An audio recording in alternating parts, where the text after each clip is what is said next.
2010 সালে ওখানে লামাতে কোরবানি বন্ধ হয়ে গেল, মসজিদ নির্মাণের জন্য টাকা আজকেও কালেকশন করা হচ্ছে সারা দেশ থেকে, বিদেশ থেকে, কিন্তু এই টাকা দিয়ে এখনো মসজিদ নির্মাণ করা হয়নি। ওই আমি যে লোহার অ্যাঙ্গেল ঢেউটিনের যে মসজিদ এবং যে 5 ইঞ্চি ইটের ফ্লোর করে আসছে লাল সিরামিক দিয়ে, 1 ইঞ্চি মোজাহিক বা টাইলস লাগানো হয়নি।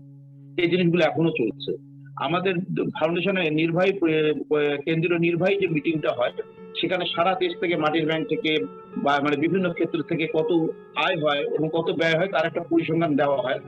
মজার ব্যাপার, 55 দাবি করা হয় 55টা দেশে কোয়ান্টামের শাখা আছে, কিন্তু একটা দেশ থেকে কত টাকা মাটির ব্যাংক থেকে আসছে, কত টাকা বিভিন্ন খাত থেকে আসছে, এটা ওই নির্বাহী পরিষদের মিটিং এ দেওয়া হয় না। এবং পুরো জিনিসটা নিয়ে কেউ প্রশ্ন তোলে না। কেন? যেহেতু আমরা অধিকাংশ কোয়ান্টামের সদস্যরা তার হাতে বায়াত করেছেন এবং তাকে উল্লিলে আমর হিসাবে মেনে নিয়েছেন, এবং তার দাবি অনুযায়ী সৎ সঙ্গে কবরে এবং হাসরে এবং বেহেশতে ওনার নেতৃত্বে যাবে। কে বেহেশতে যাওয়াটা বা হাসরের এই পরিত্রাণটা পাওয়ার জন্য, পরিত্রাণ না পাওয়ার জন্য তার বিরোধিতা করবে বা তাকে চার্জ করবে যে এই মসজিদটা হচ্ছে না কেন, বা এই বাচ্চাগুলো মারা যাচ্ছে কেন, এই বাচ্চাগুলো মারা যাওয়ার অব্যবস্থার জন্য দায়ী কে? এবং আপনি শুনলে অবাক হবেন যে উনি কিন্তু ওনার ছোট ভাইকে এই প্রতিষ্ঠানে একটা শীর্ষ পর্যায়ে দায়িত্ব দিয়ে নিয়ে আসছিলেন। উনি একটা ব্যাংকার ছিলেন, ব্যাংকের নিম্ন পর্যায়ে কর্মকর্তা ছিলেন, পরবর্তী পর্যায়ে সিনিয়র প্রিন্সিপাল অফিসার হিসাবে। পরবর্তী পর্যায়ে উনি 2019 সালে 5ই মে জান্নাতবাসী হন, এবিএম মাহবুবুল আলম। তো এই উনি মারা যাওয়ার পর থেকে কিন্তু উনি মহাজাতক এখন একটু প্রাতিষ্ঠানিক ভাবে, এটা যেহেতু কোনো কাঠামো নাই, এটা কোনো পরিচালক মন্ডলী নাই, আপনার শুনলে অবাক হয়ে যাবেন, পুরো কোয়ান্টাম কিন্তু একটা বিশাল অর্গানাইজেশন। এখানে কিন্তু কোটি কোটি টাকা ডোনেশন আছে, কিন্তু এটা কিভাবে চলে, এটা পরিচালক মন্ডলীতে সভাপতি, সাধারণ সম্পাদক বা chairman, managing director, board of director কে কে আছে, এখানে সুরাইয়া আফা আছে, খাদিজা মাহতাব আছে, কিছু ডিসিশন নিয়ে ফাইল বাসায় পাঠানো হয়, তারা সই করে দেয়, এটাই হয়। মানে এই পুরো জিনিসটাই হচ্ছে এককভাবে মহাজাতকের ইচ্ছা মতো কাজগুলো হয়, বলা যেতে পারে যে সুলতান সুলেমান কোয়ান্টামের সে। এবং যার ফলে এই কোয়ান্টামটা কিন্তু আজকে একটা বিতর্কিত সংগঠনে পরিণত হওয়া এবং কোয়ান্টামের যে ভাবমূর্তি একটা পর্যায়ে উঠে আসছিল, এখন যেটা নিম্নমুখী, এটা সকল দায় দায়িত্ব কিন্তু মহাজাতককেই নিতে হবে তার একক স্বেচ্ছাচারীমূলক দায়িত্বের জন্য।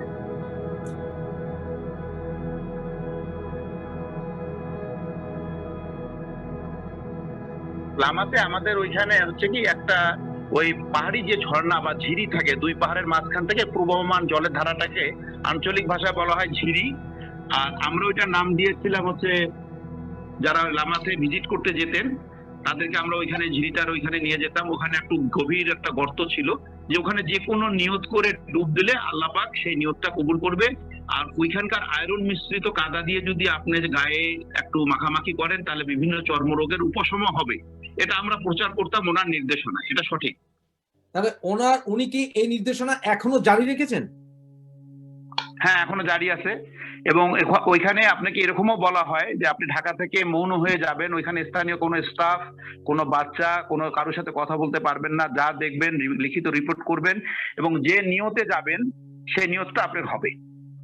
এক্ষেত্রে দেখা যায় বোনেরা অধিকাংশ যায় বিয়ের নিয়তে, কেউ যা ডুব দিচ্ছে, বাবা মা ছেলে মেয়ে সহ কাদায় সারা শরীর কর্দমাক্ত হয়ে যাচ্ছে।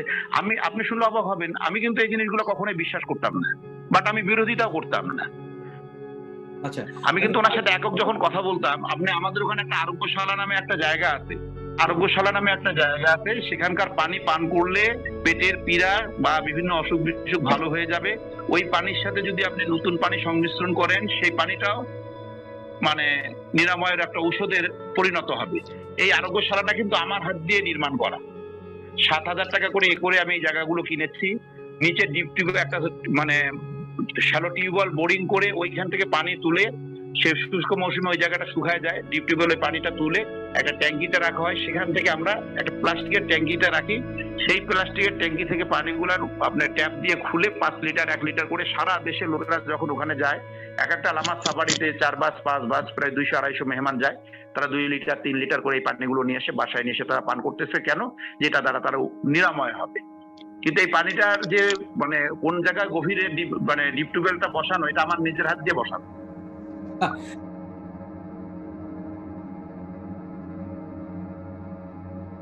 একটা ব্যাপার হচ্ছে কি, আমাদের দেশে তো নারীরা খুব উপেক্ষিত, আর উনি খুব মুখরোচক কথা বলেন। উনি পরকীয়ার বিরুদ্ধে বলেন, উনি বলে যে মেয়েদের কখনো বাবার বাড়িতে জন্ম, স্বামীর বাড়িতে জায়গা হয়, অতি ভাগ্যবতী হলে, বিধবা স্বামী পরিত্যক্ত হয়ে ভাইয়ের বাড়িতে যে ভাইয়ের বইয়ের ঝি হয়, শেষকালে ছেলের বইয়ের ঝিগিরি করে মারা যায়। তো মেয়েরা এই ধরনের মুখরোচক কথাগুলোর এবং মেয়েদের সমস্যাগুলো উনি পারিবারিক সম্প্রীতির বিষয়গুলো এমন ভাবে তুলে ধরেন, তখন মেয়েরা নিজেদেরকে খুব সৌভাগ্যবতী মনে করেন যে আমরা এই একটা জায়গায় আমাদের মর্যাদা আছে। মূলত মেয়েরা হচ্ছে ওনার মার্কেটিং অফিসার। যদি কোনো মহিলা কোর্স করেন, সে বাসায় যে ভাত বন্ধ করে দেয় হাজবেন্ড কোর্স না করলে। মেয়ে যদি কোর্স করে তাহলে অবশ্যই বাপকে অথবা ভাইকে কোর্স করায়, কিন্তু কোনো স্বামী কোর্স করলে বউকে কোর্স করাইতে পারে।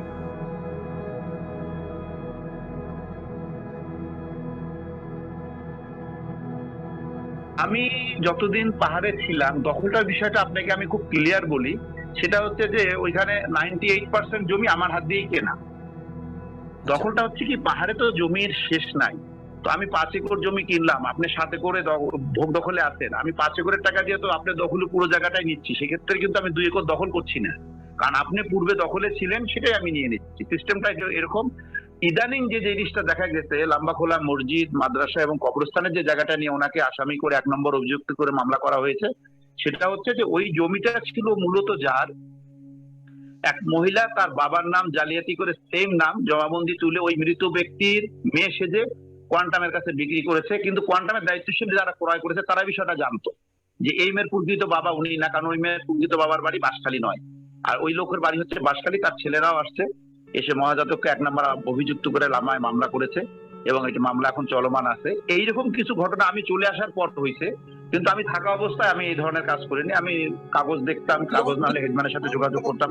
পার্বত্য এলাকার কিছু ভূমি ব্যবস্থাপনা আছে, এই সিস্টেম গুলো অনুসরণ করে এবং চারিদিকে আমি দাগ দিয়ে ফাড়ি কেটে 7 দিন 10 দিন 15 দিন অপেক্ষা করতাম কোনো দাবিদার আসে কিনা, দখলদার আসে কিনা, তারপর আমি টাকা লেনদেন করতাম। কিন্তু এই ইদানিং কোয়ান্টামের ভিতরে এত অতি উৎসাহী দায়িত্বশীল হয়ে গেছে, কে কার চেয়ে পারফর্ম বেশি দেখাবে এই দেখাতে যে তারা একেবারে মসজিদ, মাদ্রাসা, কবরস্থানের জায়গা জাল দলিল করে দখল করে ফেলছে এবং সেখানে একটা টিনের শেড, তারা টিনের ঘরও করে ফেলছে।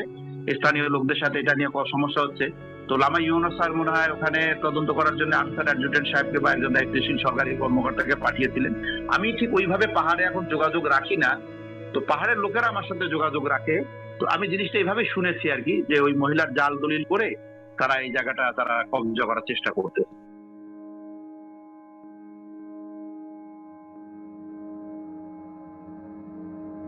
হ্যাঁ, বার্মিংহামে উনি 45 দিন ছিলেন। তার আগে চেন্নাইয়ে উনি গেছিলেন অ্যাপোলো হাসপাতালে, এবং চেন্নাই উনি যখন গেছেন, চেন্নাইতে ওনারা একটা 5 স্টার হোটেলে উঠেছিলেন। তার স্ত্রী চিকিৎসার জন্য আজ প্রথমে চেন্নাই যায়, চেন্নাইয়ে চিকিৎসা শেষে তারপর বাংলাদেশে ফিরে এসে এবং বার্মিংহামে যায়। সম্ভবত 45 অথবা 48 দিন উনি বার্মিংহামে ছিলেন। হ্যাঁ, সেই রিপোর্ট আমাদের 2018 সালের ঘটনা।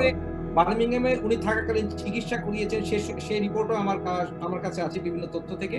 কিন্তু কথা হচ্ছে, যিনি কিনা নিজে আরোগ্য লাভের জন্য পানিতে চুবাতে বলেন নিজেকে, যিনি ঝর্ণা ধারায় বা কাদা মাখাতে বলেন, তিনি আবার তার স্ত্রীর জন্য গোপনে, উনি খুবই গোপনে বার্মিংহামে চিকিৎসা করিয়ে গেছেন। হ্যাঁ, ঠিক, আমি আপনার সাথে একমত। এটা কেন? চেন্নাই একজন পুরো মাস্টার ওনাকে চাক্ষুষ দেখেছিলেন, দেখার পরে ওনার সঙ্গে যে গাইড ছিল সেই গাইডকে জিজ্ঞাসা করে যে উনি কে, তো বলছে যে উনি হচ্ছেন কোয়ান্টামের মাদি। সে যে কোয়ান্টাম প্রো মাস্টার সে আর সেটা বলেনি, সে মুহূর্তের ভিতরে আমাকে চেন্নাই থেকে হোয়াটসঅ্যাপে যোগাযোগ করে যে এই ঘটনা। তখন আমি বললাম যে হ্যাঁ, হতে পারে, মানুষ অসুস্থ হলে তো চিকিৎসার জন্য যাবে। মজার ব্যাপার হচ্ছে, দেখেন ওনার ভাই কিন্তু ক্যান্সার হয়ে মারা গেলেন কিডনিতে। ওনার যে ধর্মীয় গুরু ছিলেন মৌলানা সাইদুল হক সাহেব, যিনি ওনাকে উলিলে আমর বলে ঘোষণা দিয়েছিলেন, তিনিও কিন্তু কণ্ঠনালীতে ক্যান্সার হয়ে মারা গেছেন। তাদের কিন্তু নিরাময় মেডিটেশনে বা হিলিং এ হয় নাই, অথচ উনি দোয়ার বিনিময়ে, সাদকার বিনিময়ে দোয়া টাকা নেয়, এই জন্য আপনাকে দোয়া করবে, সপ্তাহে 40 টাকা করে দিবেন। এভাবে মানুষ প্রচুর সপ্তাহের জন্য টাকা দিয়েই যাচ্ছে। তখন আপনার দোয়া কবুল হচ্ছে না, তখন বলা হচ্ছে যে আপনার টাকার পরিমাণটা বাড়ান, আপনার দানের পরিমাণটা বাড়ান, তাহলে দোয়াটা কবুল হবে। হাজার মানুষের কাছ থেকে উনি টাকা নিয়ে দোয়া করতেছেন নিরাময়ের জন্য, আর নিজের স্ত্রীকে উনি চিকিৎসার জন্য পাঠাচ্ছেন বার্মিংহামে। এটাই হচ্ছে ওনার প্রতারণা।